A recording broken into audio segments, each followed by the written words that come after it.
We are here. It is Freestyle Friday, another episode of the Law, Business, and Credit Show with Urban Law, the Urban Law Way. And after a long week of spending it away from the office and in the southern part of the state, Dr. Urban is back in the house. Welcome back, sir. Thank you, sir. Happy Friday. You look drained, man. You don't have that boyish smile on you today. What's going on? Oh man, I've been through a week of training down on the Mississippi Gulf Coast. Been down there taking training on death penalty capital offense defense, if that makes sense. Well, it does to me, but explain it to the audience. They may need a little more clarity on that. Well, participating in learning the nuts and bolts of representing those who are facing uh, death penalty. Very important, very important week. Lots of unique approaches, and it was a very fulfilling week of work. Well, speaking of death penalty, and I know there's a lot of chatter today. I know I went to bed thinking one thing last night. I woke up to a different reality, and there's a lot of chatter, and from a layman's perspective, and just what happened in the last 24 hours in the state of Alabama. And I'm not asking you for a legal summary, but I think it wouldn't be fair if we didn't talk to our audience about it, being that it's very much something that is relevant in conversation around the dinner table in our communities. Uh, I'm hearing a bunch of noise. Is that you over there? I'm getting some static from somewhere. I'm not sure. Let me see. I hear it too. I'm not trying to figure out. Yep. Yep, it was definitely coming from your side of the house. I'll unmute you in a minute. Let me see if we can figure out. I isolated it, so it's definitely coming somewhere from your side. Let me see if I can bring it back in. Yeah, it's still there. Make sure your mic is plugged in real well. Let's see. It's going to jump out and come back in. So while we wait for him to pop back in, as we work out the technical difficulties, for those of you, let me just kind of give you a little summary, a preference of what we're about to talk about. And of course, it's the execution of Nathaniel Woods that happened in Alabama yesterday. And let me just add Charles back in here. I'm still getting all kind of static from you there. It's a little better. And so that happened, in the last 24 hours. And of course, the Supreme Court, the United States Supreme Court, weighed in it with a temporary stay of execution. But in the ninth hour, they lifted that stay of execution. And of course, Mr. Woods was executed last night. If you're kind of wondering why there's so much chatter about it, what makes this one different, why is there so much emotion behind this one? Just in a high level, to give you an overview, is that there's another person on death row that has actually admitted that he was the shooter that killed two or three police officers. I'm not sure. It might have been three in Birmingham. And he's publicly said that the other gentleman, Mr. Woods, that was on death row, that got executed, that he did not even know about the plan, that he wasn't involved in it or anything. And there was a lot of speculation about this. So they ended up executing him last night. And so that's been why if you tune into CNN or MSNBC or anywhere basically today, even at just the lunch conversation, that's what the chatter has been about. And so with that being said, I'll let Charles weigh in, but I just kind of wanted to let everybody know what we were talking about and kind of paint the big picture and innocent in the scope of what we were kind of talking about so that I can bring you up to speed. And so Charles just faded to the black on me, and I'm sure he'll be back in a minute. He's trying to figure out what's going on with his mic problems there. I think he might have had a little too. Don't tell him but I think he might have had a little too much fun on the coast. I mean, I know they were supposed to be working, and I know they were because I mean, I sat through just a tidbit of some of those sessions, and so I know they were really into it, but maybe they had a little too much fun. So he's trying to work and get that mic fixed there, and we'll see when he pops back in. Charles, can you hear us? Oh no, he's out and coming back in again. So we'll keep going until we get him back in here. But that is what we were talking about. Again, the gentleman that was executed, Mr. Woods, was accused of playing a part in killing 3 police officers in Birmingham, Alabama, and that was the thing that we were talking about. So now Charles is back. We'll try to get him into the conversation, and that's much better, Charles. I don't know what you did, but we got him back. We'll get him into the conversation. So I've kind of briefed the audience of the scope of what we were talking about to bring them up to speed. So now have your way. Yeah. As a matter of social commentary, there's so much heated back and forth about this issue because you're talking about the loss of life when there's questionable information. And what I mean by questionable is now you have someone who is saying that a person was and has lost their life when they potentially were not the actual perpetrator of the crime. Um, that's a stark reality. Life is finite, and so it's going to raise emotions. You know, those who are pro-death are those who are pro life without eligibility of parole. And so we always need to be aware of what's at stake. And so as a criminal defense attorney, I would just say it's incumbent upon communities, especially communities of color, communities with low socioeconomic thresholds, to stay engaged, because these type things happen from our leaders and decision making, but it's based off of laws that are put in place. And so um, Alabama is a death penalty state. They acted upon the laws that are on the book. And while we have strong feelings against the death penalty, um, that was the decision that they decided to make, even though there was a possible problem with the evidence that was collected. Possibly 2 people who voted against the death penalty during the sentencing phase of the trial. So there were a lot of questionable things. And for those who practice, it seemed like there was enough information available prior to the execution to at least stop it, examine it, and look at what was available now. So that's why you see emotion is inflamed, because people just don't have an understanding for how that could happen. And so, you know, it's a tough day. It's a very tough day, because that shows you how fragile um, it can be in those situations where death penalty is involved.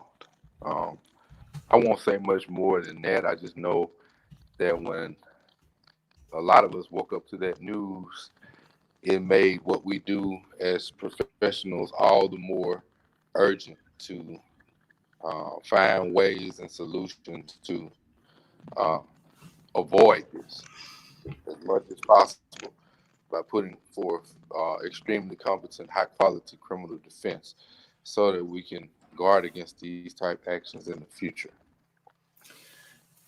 You know, I think it's important that one of the things we always want to do is, we would love to come on and just have a high pitched positive show with you every week, but one of the things we will never do is not inform you, not to talk about an issue that is so hot right now and on the minds of a lot of people. It would be that itself would be an injustice. So we are talking about it. Come join the conversation. Shoot us your questions if you have them. I can see your comments in there, but join the conversation. I see Mr. Harris, Sean Harris. What's up, Sean? Has joined us, and several others. So keep joining. Come on in. Don't forget to like our page so that way you'll get the notifications when we go live. But anything that's on your mind, this is Freestyle Friday. What's on your mind? So we'll talk about anything that's on your mind today. So don't be afraid to hit us up with your questions. As we deal with this issue, I know Charles, and a lot of people might know, and a lot of people not. So just for clarity, what is Mississippi laws on the death penalty? Because we know Alabama is a death penalty state. Mississippi is a death penalty state. That's what I just wanted to make sure people were aware of that. Yeah, I apologize for the static. I'm not sure where it's coming from, but yeah, it's a death penalty state, so you want to be mindful.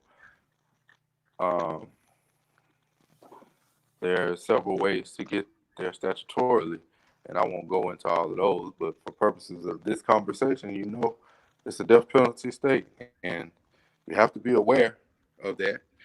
And that shapes the reasoning and rationale for why we spend so much time training and trying to get the best education possible, because everyone deserves a competent and professional defense of their constitutional rights. No, I agree wholeheartedly. And, I think it's you bring up an interesting point, and we do apologize for the static. I don't know where exactly that's coming from. So I'm going to have Charles, when he's not speaking, to mute, and that'll reduce down on some of that.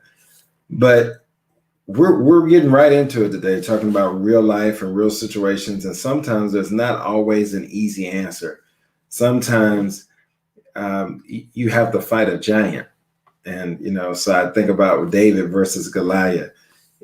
Sometimes you got to take that walk, and you learn a lot in that process. So here today, we're just chatting about what's been all over the news and what's been on people's mind today, particularly within the African American community and anybody that really follows the death penalty in the southern states and kind of the historical context of that.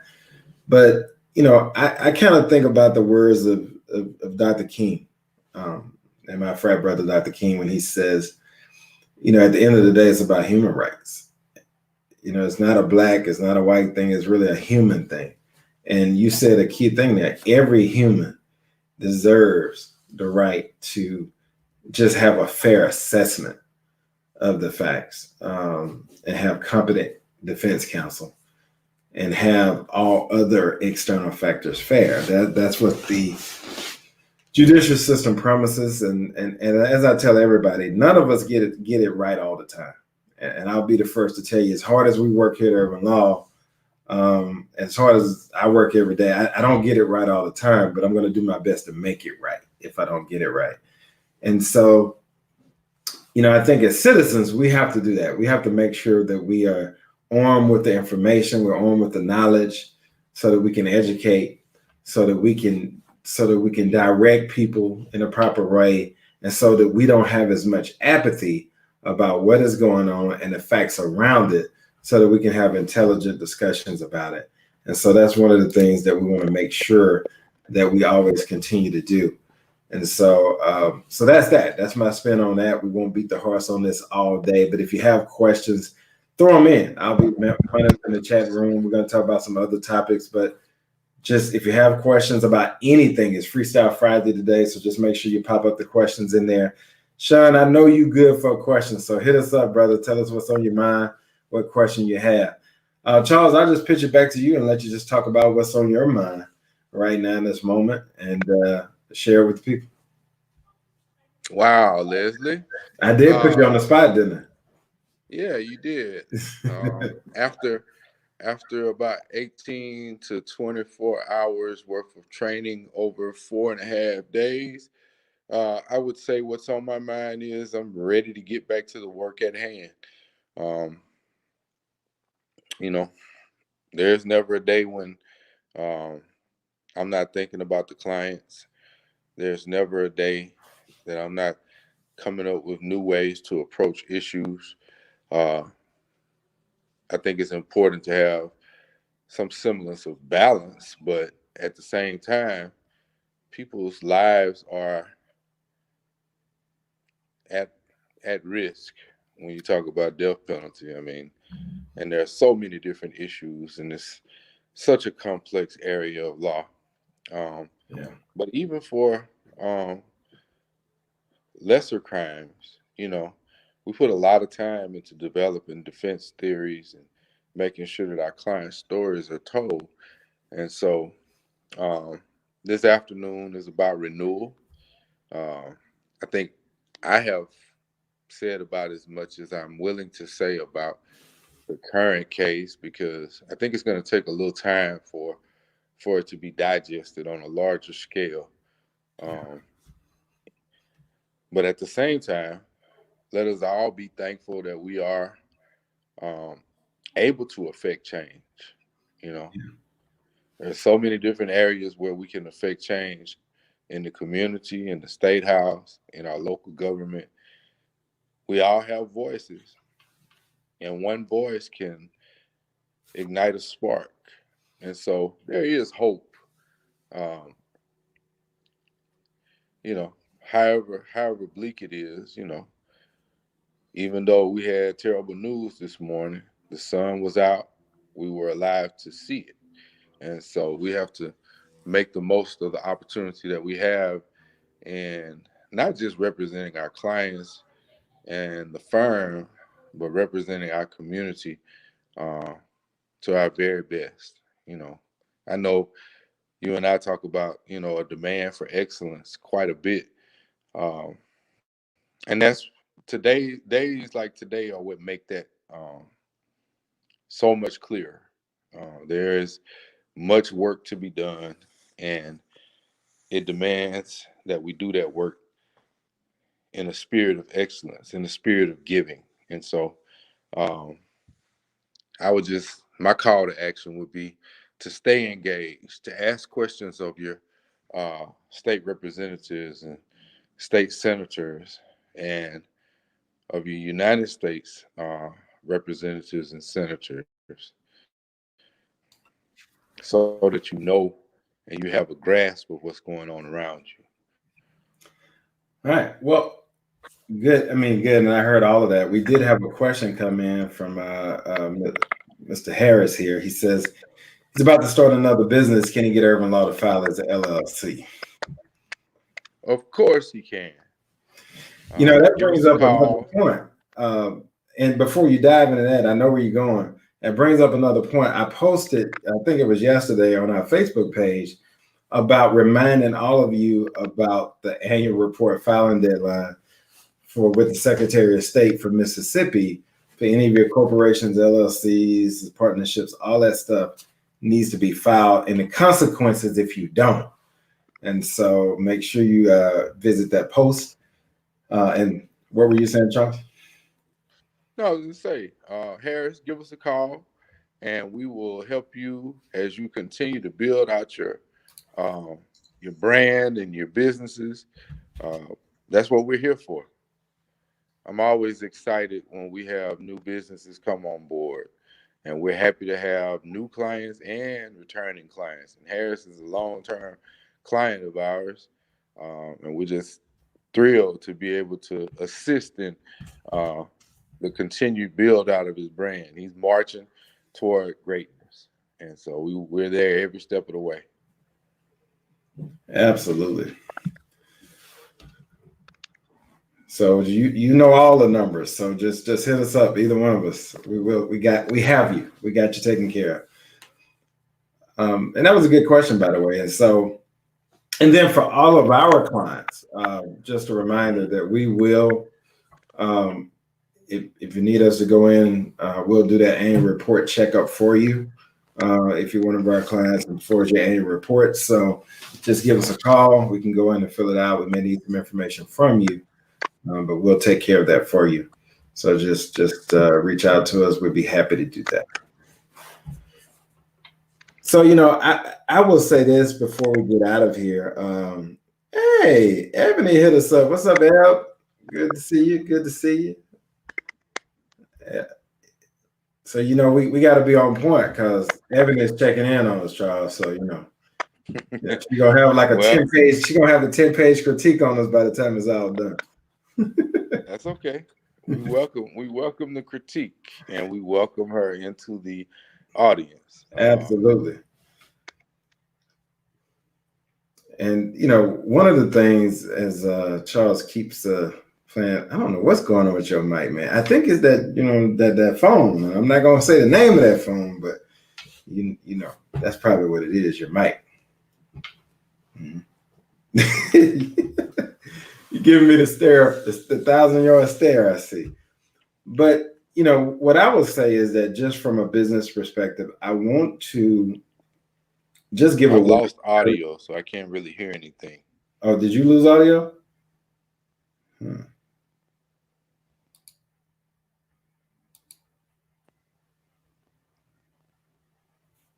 right, can you hear now?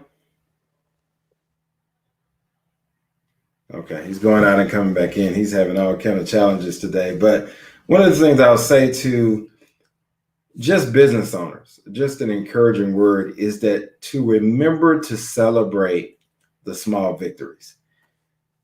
This race that we are all running as entrepreneurs this is not a sprint. This is not a 100-yard dash. We're running a marathon. And so you're going to have days where you come out the blocks blazing, and you're going to take first place with nobody in sight. And you're going to have days where it seems like you never get out the blocks. Remember, we're in a marathon race. We're not in a sprint. So the whole journey of entrepreneurship is that. And I want us to all remember, and Charles and I was just talking about this today because we don't do it enough. And we had to stop ourselves. Celebrate the small victories that you have along the journey. Stop, take a minute and celebrate, because sometimes when you're in the trenches and you got your head down, you can only focus on what you haven't done or what you still have to do or where you want to be, and you don't realize from whence you've come. So you got to take a minute and celebrate that with your team, celebrate that with your family, and then get renewed to push on. And so I salute you all for the hard work you do every day. I salute you for being brave enough to step out when people thought you were crazy. I salute you for having the tenacity to go forward when conventional wisdom told you not to. I just celebrate you for having the persistence and the stubbornness to be able to know that you know that you know that you can do this and that you have value to bring to people. And so for that, I salute all business owners, all entrepreneurs today. And I just give you that encouraging word that celebrate the small victories and let it renew you and give you the strength to keep pressing forward. Charles, you got anything to add to that before we ride off into the weekend? Yeah. One of the words that comes to mind when I hear you say that is gratitude. For our clients, for our listeners, for the community, let's operate with a spirit of gratitude. Yes, there are challenges. Yes, there are days when the energy is low, but let's still find that gratitude, because not every day is going to be an A+ day, but we don't want to sacrifice good trying to be perfect. And if we operate with gratitude and a spirit of service to others, then those mediocre days will then turn into great days. And that's what we want. I'll sign out and quote old friend Derek Harper that says it this way. He said, "Done is better than perfect because perfect never gets done." And that is so true. People spend their whole life trying to be perfect, waiting for the perfect time, waiting for the perfect weather, waiting for the perfect day, waiting for the perfect balance in their bank account, waiting for the perfect weight loss in that day. They're just waiting for the perfect in everything. And here's the news flash. There is no perfect, because we're all flawed. So perfect does not exist. So go ahead and get it done. Yeah, I always think about it like this. Perfect is aspirational.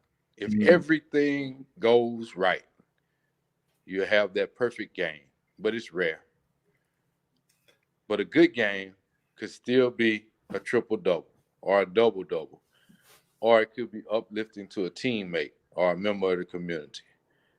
So have good games. And if you build consistency at having good games, that rare jewel is going to pop out.